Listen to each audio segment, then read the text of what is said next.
लगातार आप लोग यात्रा कर रहे हैं, क्या दिख रहा है इस वक्त? जी नमस्कार, मेरा नाम अभिषेक तिवारी है।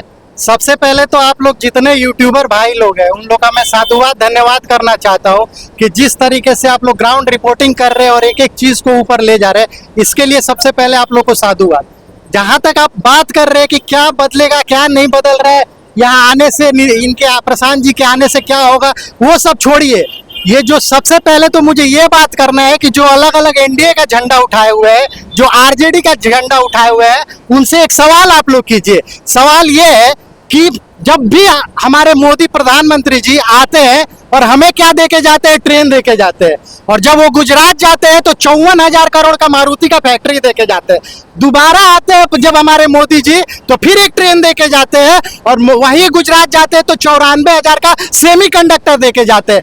फिर आते हैं तो एक ट्रेन देते हैं, और वहां जाते हैं तो स्पोर्ट्स कॉम्प्लेक्स देते हैं।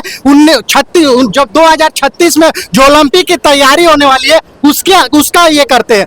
अभी अमित शाह ने 1,000 करोड़ का प्रावधान किया है युवाओं के लिए गुजरात के, और यहाँ आते हैं तो कहते हैं यादव हमारा भाई है, कुशवाहा हमारा भाई है। यहाँ जैसे ही आते हैं लड़वाते हैं, और जैसे ही वहां जाते हैं फैक्ट्री लगवाते हैं। तो ये प्रश्न आप लोगों को पूछना है कि आखिर ऐसा क्यों किया जा रहा है। और ये प्रश्न जितने भी जो झंडा ढोने वाले लोग हैं, और खासकर हमारे युवा लोग जो किसी ना किसी एक के पीछे लग गए कि ये हमारे नेता हैं, ये हमारे नेता हैं, इन सब से आप लोग पहले प्रश्न पूछिए कि वो बिहार का झंडा कब उठाएंगे, हमारे बिहार को उन्नति के लिए कब आगे आएंगे। किसी इंडिविजुअल के पीछे लगने से और एक कैंडिडेट के जीतने से कुछ नहीं होने वाला है। जिताना होगा तो एक सोच को जिताना होगा। वो सोच है प्रशांत किशोर, जो कहता है कि शिक्षा जब तक आएगी नहीं तब तक बदलाव नहीं होगा, जब तक एमएसएमई आएगा नहीं तब तक बदलाव नहीं होगा। तो मेरा आप लोगों से निवेदन है कि भूल जाइए समीकरण, भूल जाइए, आप लोग भी प्रश्न पूछिए,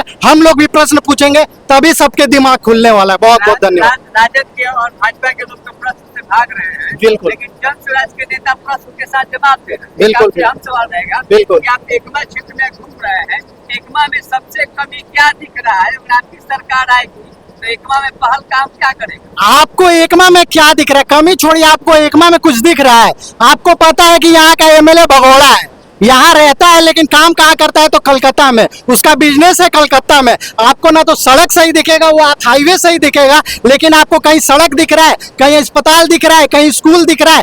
एक भी एमएसएमई लगा, एक भी उद्योग कारखाना के बारे में उसने सोचा? बस वो अपना और अपने समाज के बारे में भी नहीं सोच रहा है। समाज को भी वो लोग छोड़ चुके हैं।